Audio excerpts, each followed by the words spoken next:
Okay, so we're back with the Asus 1015B. This is the second part of our video review. We took a quick look at the exterior and build quality of this device, and now we're going to talk about hardware and performances.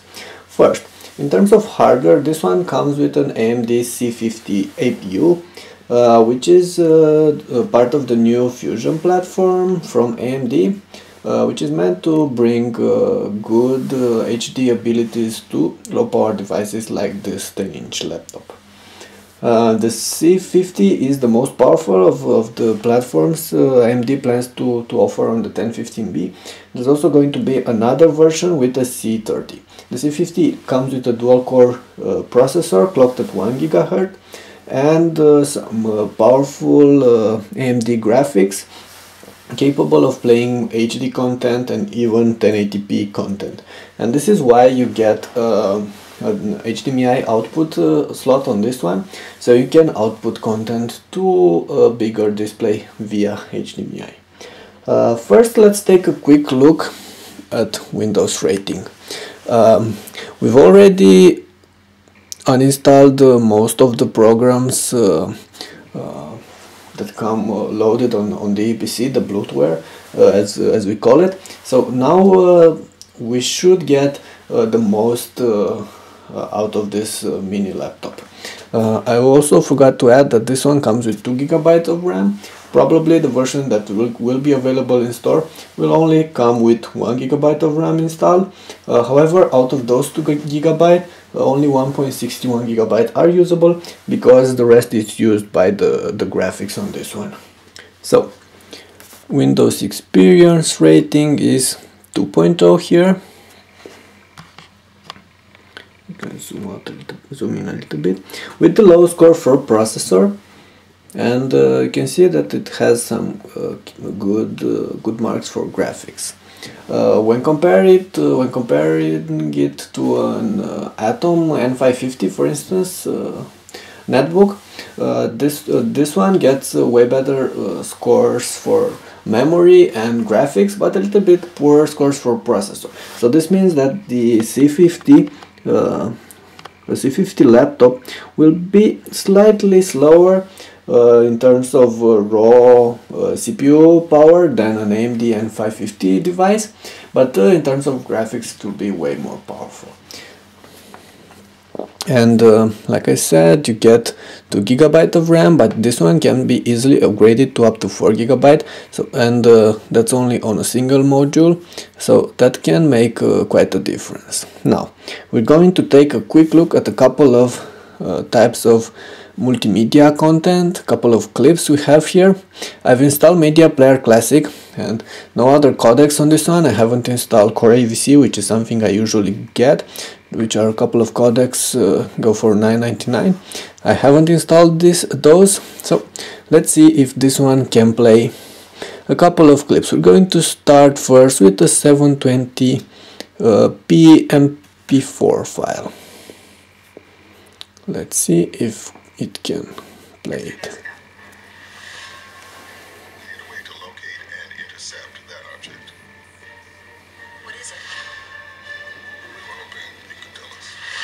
Yeah, so it's pretty obvious it can play easily this kind of 720p content.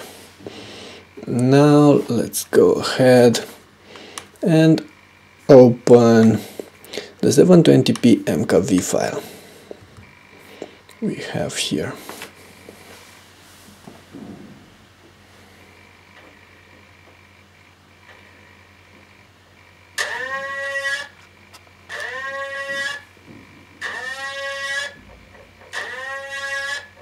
And you can see it can play this one as well, quite nice.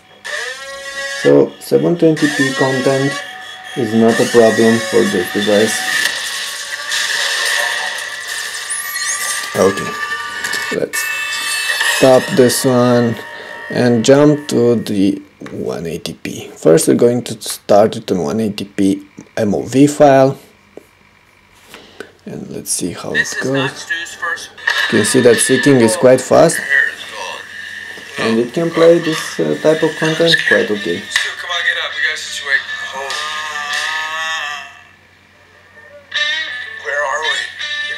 Okay, so that was the 1080p MOV file. You can easily play it. We also have a 1080p MOV straight from the camera with increased bitrate. And you can see it can play this one nicely as well. No problem here, so no problem with any of the MOV files. Let's also try an MTS file straight from the camera. We have it here. It's one of my older reviews, and you can see that syncing works quite okay. There are no artifacts. So, quite nice. So, there are a little bit of artifacts here. Not really sure why. Might be a problem with our clip. Or probably not. So there are a couple of artifacts with this particular file, the MTS 1080p file. And now we're going to try the MKV 1080p file as well. It seems that this one is not working as fast as the other ones. There are some problems with the sound. As you can see, it skips frames, skips sounds a little bit. So while 720p MKV played without a problem, 1080p MKV is not really playable here. And that's at least this particular trailer I have here. I also have here 40 megabits Blu-ray MKV file, and I'm pretty sure it won't be able to play this one. Yeah, you can see it plays the sound, but the actual clip is frozen here. Okay, so in terms of multimedia content, this one seems to handle any kind of content except for the 1080p MKV files. There might be some ways to play MKV files with some other players. However, on my experience, Windows Media Player Classic is perhaps the best software you can get these days to use for HD content on such low power devices like this one. I could also go ahead and install Core AVC and see if there's any difference, but I bet there's not going to be any, based again on my experience with other netbooks equipped with the AMD C50 APU. Okay, so this is it with this part. Let's go and open a browser, and let's go on YouTube and see if this one can handle 1080p flash content. 1080p. Let's see what we get here. So here's the Avatar full 1080p trailer. 1080p. Let's see.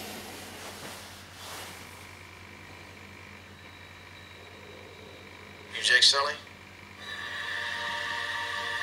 I'd like to talk to you about a fresh start on a new world. There's actually no problem here. You'd be making a difference. It can play it, and there's no lag, there are no skip frames. Let's see how it works. So syncing is very fast as well. Quite nice. Let's try some other clip. This one.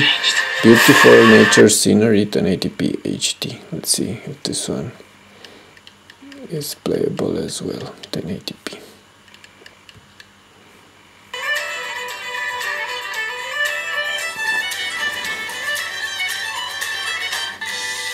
Seems quite okay. There are no skip frames here, so we'll be able to play this one. There's also another thing I would like to try, which is the Samsung Demo 40. Let's see if I can find it. Okay, this one. The same clip as the one I've tried to play as an MKV file, self-stored. This one I'm going to try and stream it. Let's see what's gonna happen. Yeah, can play this one as well. So this one can handle 1080p flash streaming quite okay, so you will be able to use it for all kind of such content from YouTube and from Vimeo, from all kind of other sites like this. You can also use it for Netflix and Hulu and Amazon associated content. Should be quite okay for this. So of course you can output content via HDMI and stream it to a bigger display and see what's this one will be able to do all this. So also go ahead and open our blog and see how fast it is for daily use. You can see we're right now using the trackpad for scrolling. It seems to work quite nice. Let's open post. Yeah, it actually works quite fast. I do have to say a couple of things about the display. The display is made as you probably know already, but this means that by default it comes with some messed up brightness levels and contrast. So this one is what I've managed to set it. I've edited some of the details from the Catalyst Control Center. Let's go ahead and open it. You're going to notice that, for instance, here on Netbook Live we have a couple of shades here. You should go on the site and see a couple of shades of gray used for here for lining and stuff like this, and there are some gray shades around the picture as well. And when getting this device out of the box, I wasn't actually able to see any of this because the screen was kind of messed up. Let's wait a little bit for the Catalyst Control Center to open, and I'm going to show you what you got. What you got by default. So advanced display settings, go desktop and displays and desktop color, and this is what I got right now. I lowered gamma and stuff like this. This one should reset it, but it's actually not working. But I'm going to manually go back to what it was when I got it. It wasn't like this, it was 100. No, not like this.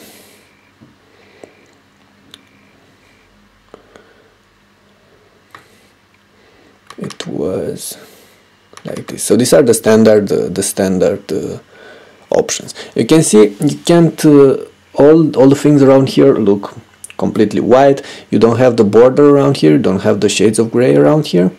And let's also go ahead on YouTube, and you're going to see that you can't see those margins around the clips here, and they actually are there.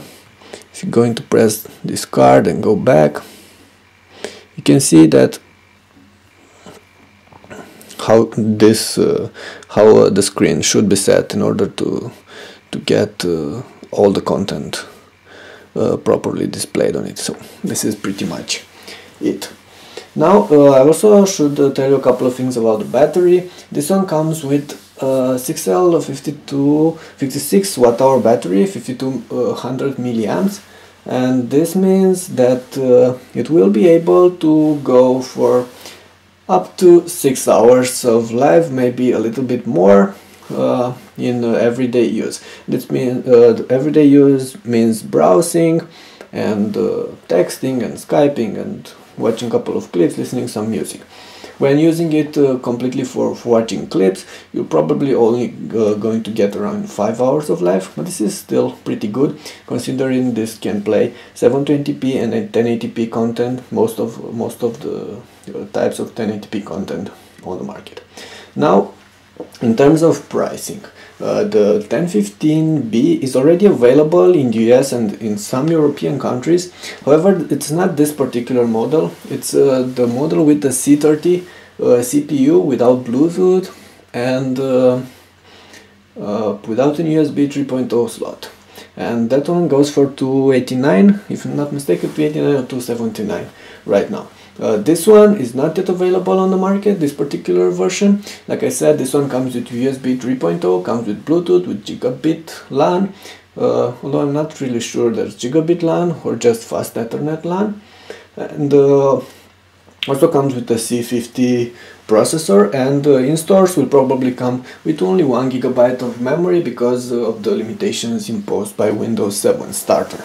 So I'm not really sure how much this one is going to cost, but I would say that it will cost around 330, maybe 350, but I won't go that high. So probably around 330. So this is cheaper than netbooks on the market that come with the N550 processor, and it's also a little bit faster, especially when dealing with HD content. So can play 1080p content while those cannot. This one can play even some older games while those cannot. However, in terms of battery life, those are a little bit better, because at least on the Asus 1015PM you get like 8 hours of life, although Asus claims you can get like 11, you're going to get like 8 in real life use.